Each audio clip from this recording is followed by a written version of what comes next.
Namaskar. We are shooting a series of animal and places in news that has attracted the attention worldwide for the common people, for the biologists, for the environmentalist, and so on and so forth, and any nature enthusiast person. So today we will be talking about the recent incident of a spider web or ballooning by the spider in the southern state of Australia's Queensland province. So in this entire class, we will be discussing about different aspects of a spider, their life cycle, their various types, why they are important to our environment and how we should preserve them, what are the other facts which is associated with this feature, and so on and so forth. So hope you will be enjoying this entire session. Coming upward, let's first have a location of this phenomena where it has occurred. So as you can see, this is Australia, and in Australia this is the Queensland province in red color mark. So this is the location where this recent phenomena has happened, and on the internet everybody is like sharing on the platform the videos of the same. People are talking about it and they are taking interest into it, and the Instagram post, this is a trend nowadays. So as you can see, these white sheet that you can see here, this white entire sheet is a kind of a spider web which is known as gossamer, spider's gossamer. This is near the wetland in Gippsland, Victoria province in Australia. This image is of July 2021. Here there is another image where you can see that this entire white patchy area that you can see in the image, this entire area is a gossamer structure and a co-web by the spiders. This is supposed to be long 10 kilometers to 100 kilometers in length along the road in Australia. That is why this kind of a phenomena people have never encountered. So they are wondering that the spider which we saw at our home, so tiny, can make a structure so huge like that. So why this is in a news? As we already have discussed, after heavy rainfalls in Australia and followed by a flood, spiders have spun webs that stretches across the tree and padlocks, creating huge gossamer-like sheets. So that is why it was in the news, and we will be now discussing that how this has formed, what are the characteristics of the spider that made such kind of gossamer over Australia. So let's have a look. But before that, I would request you to see an interesting video which I'm going to play right now, in which you can see that how fascinately and passionately a spider webs. Have a look. You see that this is spider, and this spider is throwing a silk from its silk gland in the. I think it's more interesting than the meat meals that we cook at our home, isn't it? Like, nature is so passionate. It always surprises us with the intricacy, with the beauty that it holds. Now, let's understand one by one the different aspects which is associated with this spider webs and the gossamer, and all the associated things that we need to know as a student for any upcoming examination, and the facts which may interest you to know more about the nature and the other animals. And we will be shooting more series like that, so we request you to be tuned with our upcoming videos. So as a student, you must be knowing some facts which are important to know for you, like why such massive spider webs blanket around Australia. So first thing, which is primarily in this entire episode, it is a survival tactic for the spiders to save themselves from the flood on the ground. The inundation of water can lead them drained into it, so they can die. So they have evolved this as a technique for survival. It's a kind of environmental adaptation for their security, and it is called and known as ballooning. It leads to, after days of intense rainfall which has caused the spider to climb high to the ground. The spider throw out silk that latches on the vegetation, allowing them to escape. So it is a escape route for them from the flood and inundation on the ground. In Gippsland, a spider web covered a shingle sheet. Mind it, the images that you have shown is not for a different webs which has been webbed by the spider. It was a single sheet, a long sheet. Isn't it look like something of fabric or a material or a silk or a cloth you are weaving in an industrial area? Isn't it so beautiful? Moving on, the Victoria states generally sees this kind of natural phenomena during winters. Mind it, during winters. Can you recall that in India when we receive rainfalls? Probably after summer, which we know as a monsoon season, from probably April to September, which is hot. It's not winter. But Australia receive winter rainfall. That is why this was a time when flooding was there. If you wanted to know more about the rainfall pattern in Australia and the other countries, why it's in winter it was raining, you stay tuned with Ensemble and our other YouTube and Facebook platform, where our chief mentor K. Siddhartha has shooted widely about the geographical region, the rainfall pattern, temperature variation, and you may enhance your knowledge by listening to him. We will be always providing you the substantial videos, other classes on the various topic, current affairs and other examination preparation. So you can visit our website, which is Ensemble IAS Academy. Now coming back to the topic, because this ballooning silk is lighter than air, it latches onto the object such as the tree, padlocks, highest branches, any wall attached nearby. These species which lay such webs are called vagrant hunter. It means these species of a spider who make such kind of a sheet of spider web, which is known as ballooning or gossamers, they are known as vagrant hunters. Even while ballooning after a flood, each spider throws up to only one thread. This is remarking. It means that even in a danger, it is not that the spider throw out all its silk out of the gland. Even in that time, and even in this last sheet, one spider throw one wave only. The other spider throw the another wave. And mesmerizingly, the entire group collectively has made a single sheet. Isn't it a beautiful collaboration as a group?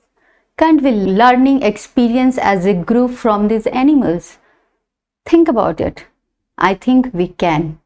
We can be loyal to each other as a group. We can uplift ourselves, learning from the nature as a group that, okay, we exist as a cooperative personals. Moving next. You must have heard that in India, we attach tatums, some values to different animals. Like in India, we worship cow. We do small rituals to other animals on different occasions like Nag Panchami and so on and so forth. So spiders throughout the world has some symbolism, totem, their meaning, and people interpret their habits, their webs in a different manners. So these are just one of the factual information that has been collected for your interest, that in different part of the world, in different culture, how the meaning of a spider web differs. So let's have a look on it. Ultimate symbol of creativity. As we have seen in the image, isn't it, we are seeing just like a trained creator or a trained artist is making something. So wholeheartedly in the human civilization, it is believed as a symbol of creativity and ultimate marvel of engineering. So many people in the history have learned engineering techniques of building out of watching how the spider whips their home to catch their flies. As the matter of illusion or maya, in Indian civilization, we believe that the spider web is a symbol of illusion and maya, and we believe also that they usually web their gossamers at night with the influence of the moon. This is how we believe in India, like it's an illusion, it's a maya, the evolution of the universe, that way. In some Native American myth, the spider is said to have taught human the alphabets.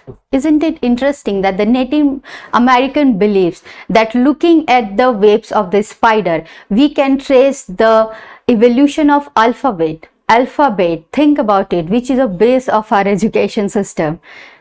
So this is another important, that they have inspired the human generation for so and so forth things.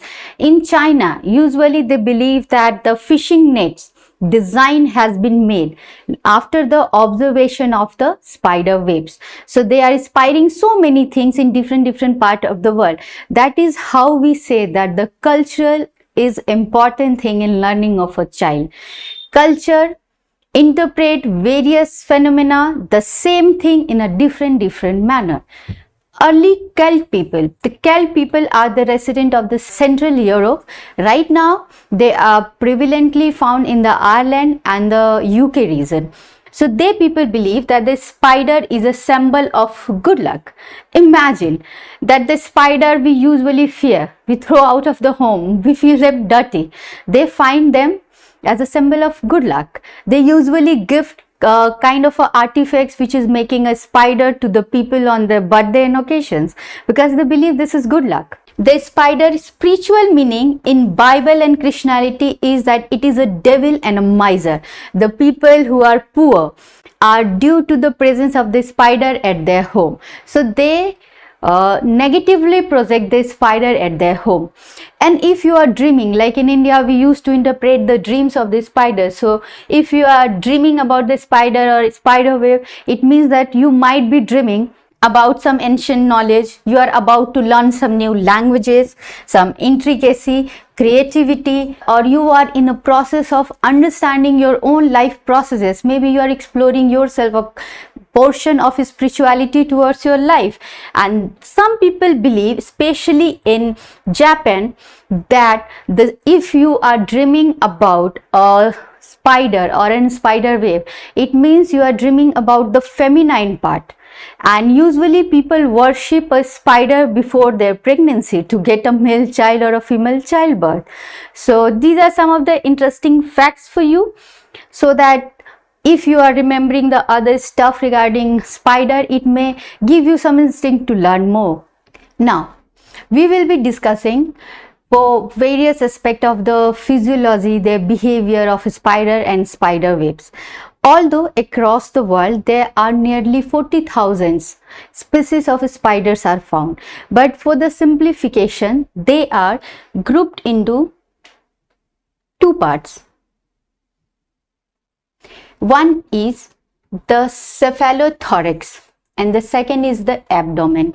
In this image, the upper part, this area is known as cephalothorax. Cephalothorax usually contain the eyes and all the limbs and leg attached to it. And the abdomen part is the back part, which consists the belly size. So these are the two physiological parts of the spider, two body parts mainly. The spider have 8 legs usually, some have 6 legs as well, and 6 to 8 eyes. We human have only 2 eyes and they have 6 to 8 eyes. In this image you can see how big these eyes are, and it's looking so open without eyelid. And since they don't have any eyelids, they cannot blink their eyes, they cannot close their eyes. So they awake whole night or what? No, usually when they need to rest, they just slow down their metabolism and just a kind of a hibernation, but not properly hibernation, but they just slow down their movement and rest. One interesting fact is that the female spider are known to kill and eat their male counterparts after having sexual intercourse with them. Isn't it interesting? And that is why some spiders are known as black widow spider. Widow spiders has a category in the spider community in which, like black widow, brown widow, yellow widow spider, these widow spiders have a habit to kill their male counterparts. Spider can't close their eyes because they don't have eyelids. This small fact can be asked in permutation combination in an examination. Suppose in a question they come that spider have 1 eyes or 2 eyes or 4 eyes. So you should be knowing precisely spider body part is divided into 3 parts. So match 1, 2 and 3 that way. So this is why this small information is important to you to recall the related facts in examination if so asked. They reduce their activity level to lower their metabolic rate to conserve energy. That is the main tactic for their resting. Now moving towards the more facts regarding that. What happened in our general physiography? We have observed that females are usually smaller, less stouted than the male counterpart. But nature is fascinating. In nature, and especially in spider, male spiders are normally smaller and have different color marking than females. It means females are larger than the male spider. Many spiders are more active at night, though they are not nocturnal species, but sometimes the activity level of the spider is more higher at night in comparison to day hours. No two spider webs are the same. It means a single spider, suppose a spider is making a web like that, next time whenever it will be making a web, it will never be the same design. It can be something different. It means every web, spider web that you have seen ever is not similar. Every time they make new and new. Think about it, how creative they are. If I ask you to write ABCD in a different format, different times, you might be tired after writing it 10-12 times. But they can make throughout their life a new design, a new pattern. It means they are a new learner. They have so many creativity inside. Maybe we human beings can learn some from them. Spider venom includes a kind of peptides. And due to these peptides, if they entered into our human body, they impact the neurons, not any other organ. So that is why they sometimes cause some harm to human beings. 3 important syndromes that are caused by spider bites are lectrodectism, which is caused by the black widow spider mainly, and in this some bleeding, swelling, vomiting can be an apparent sign for it. Loxosectilism, it is done by the recluse spider mainly, and in this you will feel that the patch of your skin has turned into brown and it will look like a wound. It needs a medical treatment. And the third type is the funnel web spider syndromes. In funnel web spider syndrome, it is named after a funnel web spider which is found in Australia mainly, and the syndromes are mainly vomiting, sometimes of dizziness, sometimes acne and pain. Now, its classification and characteristics. The most common species are cobweb spider and cellar spider. This is an ideal example of cellar spider. A cellar spider has generally small body and a large hands and legs. Whereas on the contrary, a cobweb spider is compact in size, more hairy. So these are a typical features and a photograph of a cobweb and a cellar spider. Remember that cobweb and cellar, both spider built their webs to catch prey, but cellar spider sometimes leave their webs and hunt other species on their nearby turf. A species of jumping spider, which is prominently found in Africa, is known to kill the blood-filled mosquito. In that field, they are preventive from malaria and the other mosquito-generated disease in those areas. So somehow it is beneficial that these spiders are nearby you. In this classification section, you must be knowing that the broader category for spiders are arthropods.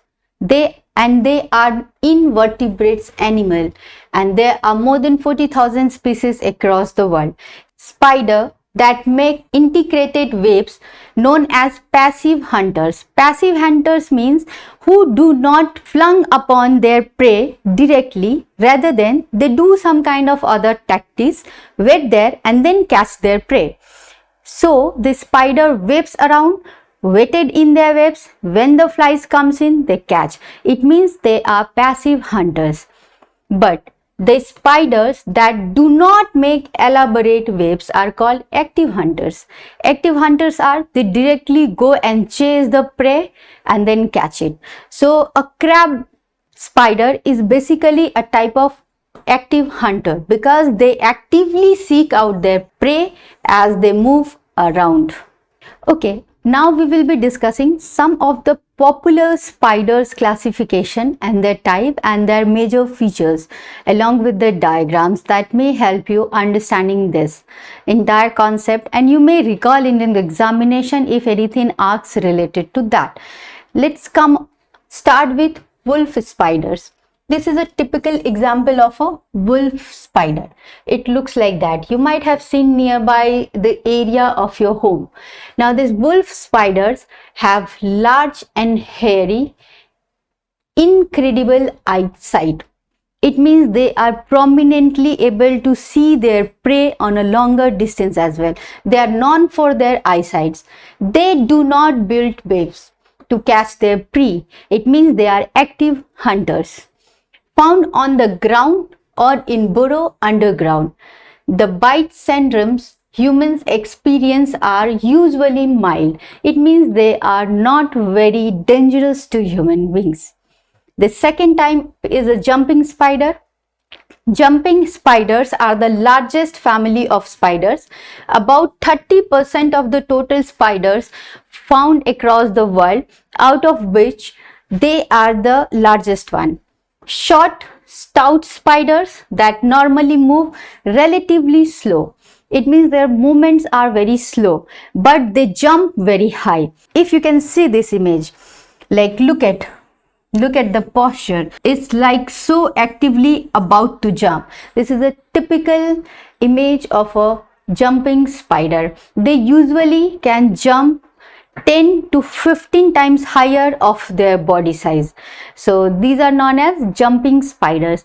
Jumping spider eats the blood-fed mosquito in Africa. So they are friend to us, not enemy. Known for being able to jump with extreme agility, especially while hunting, can jump 10 to 50 times the length of their bodies. There is one other category which is known as a ground spider. Ground spider make their home under rock, leaves, logs and other objects on the ground.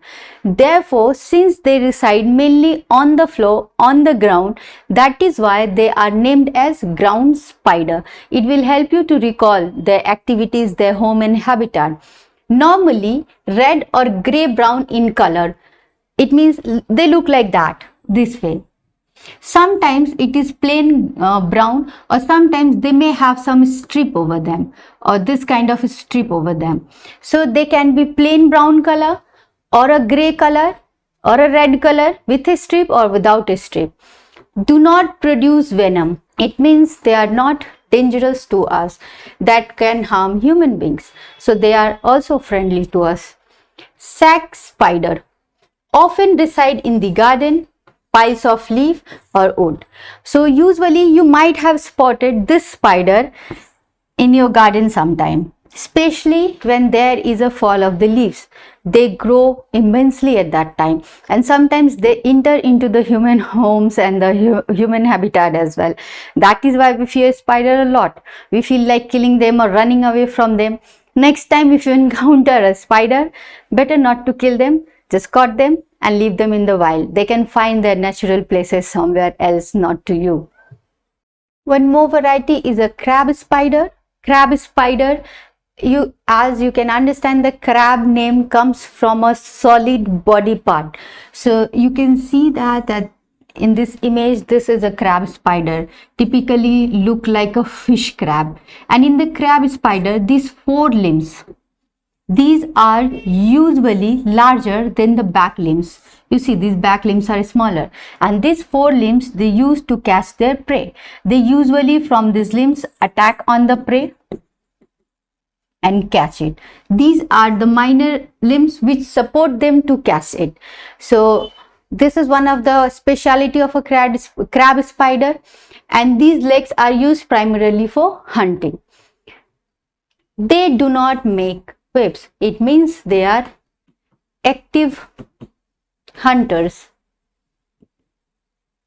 So maybe in exam, some examples can be asked from you that which of the following spiders are active hunters. So in that manner, this may help you this categorization of the spider to answer the proper question. Extremely patient hunters. This is a very important fact regarding the crab spider. They can wait for their meals for a week or sometimes 15 days without eating anything. It means they proceed very slowly, cautiously, and very intricately to catch their prey. They can wait. So they are known as an extremely patient hunter. Maybe we can learn some patience from them. 6 variety of the spiders are venomous spider. Venomous spiders are those spiders who have venoms which can cause some kind of a disease in human and cause some pain into our bodies. So mostly this spider's venom is not very harmful to human beings, but to some extent painful. But some spiders like black and brown widow and the brown recluse can inflict dangerous and painful bite in human beings, and for that you need a proper treatment. This is a typical example and an image of the black widow spider. The length of it is usually 3 cm or 1 inches. It has 8 limbs, forehead and the back side. So from this image you can understand the physiology, and I hope the classification is now clear for you. We will be now moving on to the next session, which will be discussing about the classification and image of the black widow, brown widow and their distribution as well. So this is an image of a black widow. As you can see, this is in color of black. They are widow because they kill their male counterpart after sexual intercourse. This is a typical example of brown widow. This is a brown recluse. And this is an image of Sydney funnel web spider. The Sydney funnel web spider is the same spider which has done the goose bombing in Australia recently. So this is an image. You must have observed a spider near it by your locality, even at your home, even nearby the place you are sitting next, right? But have you ever wondered that how the spiders spin their webs? What is spider's web made of? How do this spider learn how to web? Have you ever thought of it? Isn't it attached your curiosity sometimes? That let's know about it. So today we will be discussing that how exactly spider spins their web, who is the teacher who have taught them how to web, and what are the materials they use. So a new research has been done on spider web, and it has been found that in the spider web they are responsive to the electrically charged particles. So suppose this bee is electrically charged. When it's moved towards this web, the internal part of this they comes close down. Suppose this is the web, it's like that. If something is approaching it, this distance between these two threads will be like narrowing down. They'll be coming towards each other and they will attract each other, and ultimately this fly will be entangled into this web. So this is a new recent research which proves that the electric attraction works across the spider webs. So this is a vital information for you. Suppose that in the examination the question can ask that the electromagnetic webs are reflective in spider web spins webs. So you must be knowing that it's not electromagnetic, it's just electric attractions. The wave and positively charged objects did indeed seem to be attracted to each other. The silk thread in the wave, for example, curved towards each other underneath a charged honeybee or a fly falling towards it, which would make it likelier that the weave would become entangled in the web. As you can see in this image, this is spider webs, these are the webs, and here is the spider. When the bee is coming here, it's completely entangled, and now it is impossible for the bee to be moving out of it. Now it's a complete prey for the spider. Now let's answer the other thing. Why exactly do the spiders spin web and how? So spider, main reason for the spider to win webs is to catch their dinner. When a spider catches prey in the sticky strand of the web, it approaches the trapped insect and uses fangs to inject venom. As we have already seen this incident in the video at the beginning, the venom either kills the prey or paralyzes it, and after paralyzing, sometimes it automatically dies in the web. Spider produces silk, and this silk is produced in the silk gland, and this silk gland is usually attached with the legs of the spider to build their webs with the help of the spider's spinnerets. Spinnerets are a special organ which is found in spider that allow the spider to decide which kind of silk is to be used to produce webs. Suppose a spider is trying to produce thin thread, so the spinnerets will decide that which kind of the silk to be released right now. So this is a help. One more thing, an interesting fact, that in spider webs, these lines, the circular lines usually that we have noticed, is known as orb lines, and the line which is radiating from the center outside the web, these lines are known as the vertical lines, which are the radial lines which supports the entire web structure. The threads of the spider used to construct its webs begin as a liquid. Remember, it begins as a liquid, but this is lighter than the air and quickly dries in the air, and then it becomes solid. When a spider begins a web, it releases a silk thread. It anchors the thread of some other object, branch, corner of a room or a door frame where it builds its web. As the spider moves back and forth, it adds more thread, straightening the web and creating a different pattern, and every time it creates a new pattern, new design. Lines that go from the center of the web, it means from the center towards the outer area, are called radial lines, and it supports the entire web structure. And the line which are circular in motion, these lines are known as the orb lines. So these are technical things which may interest you, that what the circular lines are known, what are the vertical lines known as. So these are for your information. Now, as we have discussed earlier, that the spiders are not very harmful to human beings. Why exactly it is that they are not very much harmful?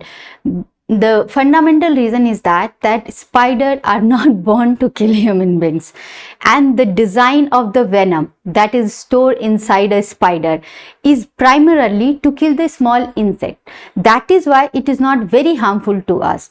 Secondary, in the era of the medical advancement, we have treatments already made. If a venomous spider bites you, we have antivenoms for that, and easily it can be treated. Now, another issue is that spider actually prefers to avoid you. Probably they don't like you and me more, so they avoid us. Accidentally they came across us, so they are not dangerous. Spider regularly capture nuancic pest and disease carrying insect like mosquitoes, so they are helpful to us. And Another issue is that the venom that they hold are not very dangerous venom for the human body. Sometimes it may cause a pain or an red reduction in your tissues, but this is not very much dangerous and venomous for our body system and our brain and our heart. So if you truly can't stand a spider, next time instead of smashing it, capture it and release it into the wild. Now come at a conclusion with the fact that why it is important for us that we are studying about spiders. So first thing that you remember that in nature, everything is connected with everything, and every small creature, no matter how you conceive about it, how you perceive about it, but it is to some extent or the other extent, directly or indirectly, is important to us and to nature and is beneficial. And spiders are an important part of our nature and our indoor ecosystem. It helps in biodiversity conservation. According to new research, a protein found mainly in the Australian funnel web spider can be helpful in reducing the heart disease. So research is going on into this factor, but this is helpful for us. And these are neither aggressive nor dangerous to us, right? So we can anyway save them or let them go their ways. And they must be providing services to us and to the ecosystem balance of the small creature by eating the insects and the mosquito. So they have their own importance. Maybe this importance does not seem much to you and me, but it has a value to our ecosystem. So try to preserve it, try to preserve spider, and try to respect every small thing that is around us. And there is one interesting thing for you to know at the end, that in 1973, we as an inquisitive creature thought that can spider wave in the space out of gravity. So what the NASA did and the Toronto Space Shuttle settled two of the spider into the space. And in space they experiment whether their pattern of the webs are symmetric, asymmetric, in absence of a gravity, whether they can build this web or not, or whether they can fall. Surprisingly, even in the absence of the gravity, spider do web, but the pattern was sometimes symmetrical, sometimes asymmetrical. And then the further research goes on, and in 2009 and 10 again some scientists do such kind of experience in the space, and it has been found that even in the absence of gravity, spider can do their weaving. But the only difference is that there they are controlled by the light. If they saw a light, they feel that this is the center where they can catch the prey. So along the light they weave their webs. But when there is no light or the light is switched off, they feel that opposite to the gravity. And if there is no gravity, they built the center on the top and then the peripheral lines on the down, and they sit on the top looking towards the down so that they can catch their prey. So this is just for your interest building, that even without the gravity they can survive. Maybe without the gravity we can also survive, isn't it? But maybe we will stand complete 360 opposite. These are the wide references that has been used while making the PPT and while making the write-up for you. These facts has been verified and the scientific journals. These are the list of the internet sources that has been used. We will be providing you entire write-up, entire video and PPT for your further study and to support you. So thank you for listening and giving your time. Knowledge is a wealth that creates awareness, and so please keep conserving our ecosystem, stay healthy, and let's start accepting all creatures, no matter how big and small they are, but they are important to us and to nature. And most importantly, keep acquiring knowledge, be knowledgeable, increase your wisdom, and keep learning from Ensemble. Thank you. Namaste. To have more such discussions and analysis, subscribe to our channel and hit the bell icon for notifications on our upcoming videos.